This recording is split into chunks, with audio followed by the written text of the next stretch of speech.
জাতীয় মসজিদের খতিব আপনি আজকে দেশের সকল ক্রান্তিকাল সকল কিছুর জন্য এই খতিব রাই দায়ী।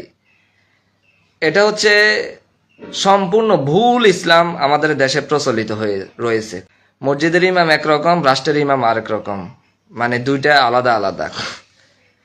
এইভাবে এই দুই রকম নীতি হওয়ার কারণে, ইসলাম বিরোধী এই নীতি হওয়ার কারণে আজকে দেশের এই সমস্যা। কয়টা সমাধান দিবে? ধর্ষণ, গুম, খুন, হত্যা, বিচারহীনতা, মধ্যযুগীয় বলে চালাচ্ছে যে ইসলামী আইনগুলাকে। তো এদেরকে সাপোর্ট দিবে যারা, তারা কাফের, কোনো কথা ছাড়া। কারণ আমাদেরকে দায়িত্ব দিয়ে পাঠাইছেন আল্লাহ তাআলা, ইন্নী জাইলুন ফিল আরদি খলিফা, আমি এই জমিনের মধ্যে খলিফা বানাবো। আল্লাহ তাআলা বলছেন প্রতিনিধি, মানে আল্লাহ তাআলার যে যে দায়িত্ব মানে আমাদেরকে দিয়েছেন, আমাদের সৃষ্টির যে উদ্দেশ্যটা, যে আমরা আল্লাহ তাআলার প্রতিনিধিত্ব করবে এই জমিনে, আল্লাহ তাআলার গোলামি, আল্লাহ তাআলার হুকুম অনুসারে। অর্থাৎ সে আল্লাহ তাআলার প্রতিনিধিত্ব আমরা না করে আমরা করি কর্মচারী। বাইতুল মুকাররমের মসজিদের ইমাম হচ্ছে জাতীয় মসজিদের ইমাম, মানে জাতীয় মসজিদের একটা কর্মচারী সে। যখন যে দেশ, আচ্ছা বিগত স্বৈরাচারের সময় মসজিদের ইমাম, জাতীয় মসজিদের ইমাম খতিব যিনি ছিলেন, শেখ হাসিনা না ফালাই গেছে, ওনার ফালানোর সমস্যাটা কি? উনি কেন ফালাই গেল? ওনার কি সমস্যা বুঝতে পারতেছেন? এগুলো হলো পাঁচাটা মানে কর্মচারী আর কি। এগুলা কোনো ধরনের ইসলাম এগুলা নাই। আল্লাহ রাসূল সাল্লাল্লাহু আলাইহি ওয়াসাল্লাম ছিলেন একজন মুসলিম ইমানদার, আল্লাহওয়ালা। ইনি যখন মসজিদের ইমামতি করছেন, রাষ্ট্রের ইমাম কি আরেকজন আলাদা? এরকম আসেনি কোনো কর্মচারী সিস্টেম? আসেনি কোনো যে মসজিদের একটা সভাপতি থাকবে, বেতন দিবে, একটা ক্যাশিয়ার থাকবে, বেতন দিবে, বেতন দিছে, বাস বেতনভুক্ত কারবার চলতেছে। সাহাবায়ে কেরামদের মধ্যে দেখেন, হযরত খলিফা প্রথম আবু বকর রাদিয়াল্লাহু তাআলা, উনি আবার মসজিদে নববীর ইমামও ছিলেন, আবার এখন খলিফা, রাষ্ট্রের ইমাম। তার মানে এক খরচে সব শেষ। আর উনি রাষ্ট্রের থেকে এই পরিমাণ নিতেন, অর্থাৎ উনি তো আবার রাষ্ট্রের ইমাম হওয়ার পরে উনি আবার কাপড়ের গাঁটটি নিয়ে, সবার ছিল একটা ব্যবসা। ব্যবসাকে আল্লাহ তাআলা হালাল করেছেন। আর কর্মচারী করবে যারা আবেদ, যারা কোরআন হাদিস সম্পর্কে জানে না, তাদের কর্মচারী হওয়ার কথা ছিল। কিন্তু দুর্ভাগ্যজনক হলেও সত্য, আজকে দুই রকম সিস্টেম, দ্বৈত সিস্টেম, একটা বৈষম্য শুরু হয়ে গেছে দেশের মধ্যে, পৃথিবীর মধ্যে।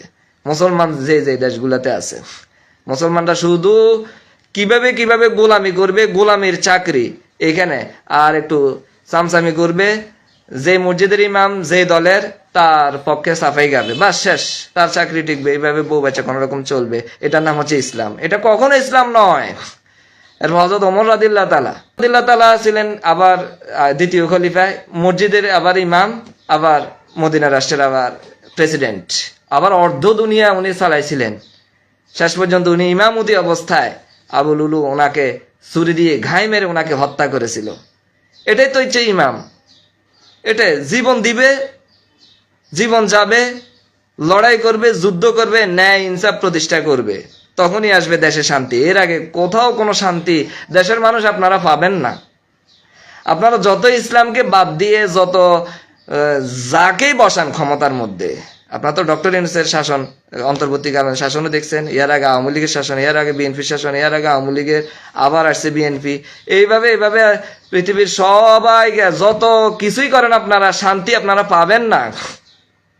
আপনারা আফগানিস্তানের দিকে তাকান না, শান্তি আছে কিনা একটু খোঁজ নিয়ে আসেন, দেখেন নিঃসন্দেহে শান্তি। কিসের কারণে? জাবিউল্লাহ মুজাহিদ পররাষ্ট্রমন্ত্রী, উনি হাঁটতেছে, প্রটোকল না, একজন মানুষ ওনার সাথে নাই রাস্তার মধ্যে। কেননা উনি তো চোরও না, ডাকাতও না, মানুষের হক নষ্ট করে না, ব্যাংকও লুট করে না, চাঁদাবাজিও করে না, দুর্নীতিও করে না, যার কারণে শত্রু নাই। প্রটোকল দেয় আল্লাহ, এক আল্লাহর ভয়। এই যে প্রটোকল দিতে দিতে যে রাষ্ট্রীয় যে খরচ, যে তেল খরচ, সামনে পিছনে ডাইনে বামে পুলিশ টুলিশ, আল্লাহর গজব পড়তে বলি এদেরকে, সামনে পিছনে একটা ডিসি, একজন এসপি, একজন আইজিপি। তাই আপনারা স্বাভাবিকভাবে চলেন, দেশের প্রধানমন্ত্রী, আপনার সামনে পিছনে এত প্রটোকল, এত গাড়ি, এর তেল জ্বালানি খরচ, এখানে তো শেষ। অপচয়তে এখানে, গজবতে এখানে, দেশ সংকটে পড়বে না কেন? কেন তেলের দামগুলো বাড়িয়ে বাড়িয়ে আমাদেরকে ভোগান্তির মধ্যে ফেলানো হচ্ছে? কি দরকার ছিল আমাদের? কেন আমরা কি দোষ করছি? আমরা কি এই দেশে জন্ম নেওয়া কি আমাদের অপরাধ হয়ে গেছে? অতএব আমি কাউকে দোষারোপ করব না। আপনি আপনি টুপি পরান মাথার মধ্যে, টুপি পরাইছেন কেন? টুপি পরাইলে কি সমাধান? টুপি পরাইলে কি ব্যাংকিং সমস্যার সমাধান হবে? টুপি পরাইলে কি চামড়া শিল্পের সমস্যার সমাধান হবে? টুপি পরাইলে কি দুর্নীতি দূর হবে? টুপি পরাইলে কি আপনার দেশের যে অর্থনৈতিক সংকট চলতেছে এটার সমাধান হবে? দেশে যে চাঁদাবাজি হচ্ছে এটা কি সমাধান হবে? দর্শন হচ্ছে এটা কি সমাধান হবে? গুম হচ্ছে, খুন হচ্ছে, এটার কি সমাধান হবে টুপি পরাইলে? টুপির ভিতরে আপনি কি পাইলেন?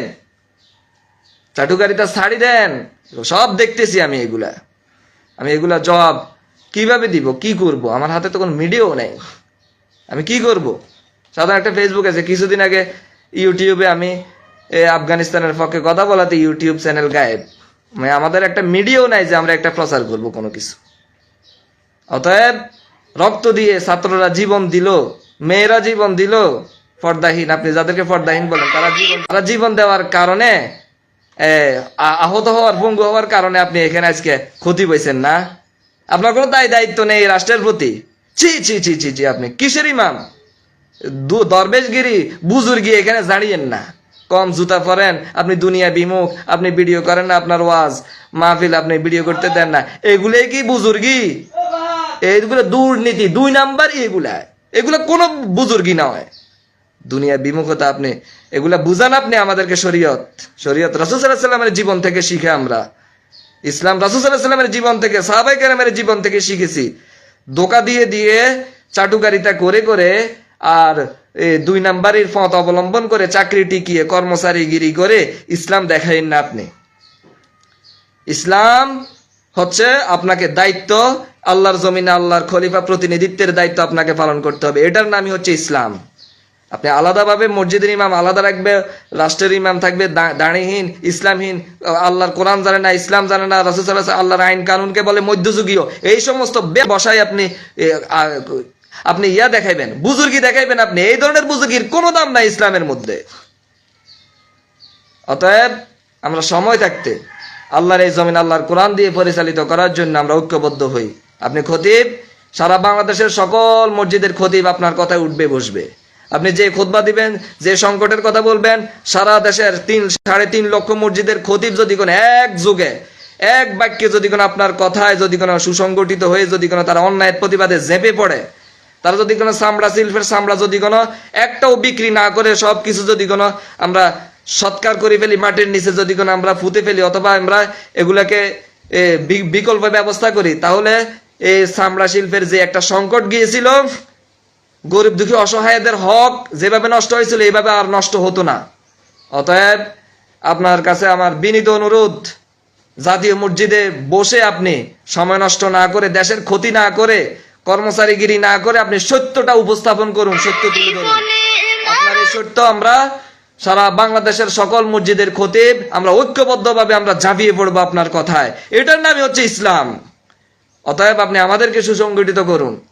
আপনি ইসলামের জন্য বৃহত্তর অবদান রাখার জন্য, দেশের মানুষের জন্য, নির্যাতিত নিপীড়িত মাজলুম মানুষদের পাশে দাঁড়ানোর জন্য আপনি ভূমিকা নেন, আমরা আছি। অর্থাৎ আপনি ভূমিকা যদি না নেন, আপনি একটা দালাল, আপনি একটা চাটুকার হিসেবে গণ্য হবেন। বাংলাদেশের জাতীয় মসজিদের আপনি মুনাফিক হিসেবে, জাতীয় চাটুকার হিসেবে আপনি পরিগণিত হবেন।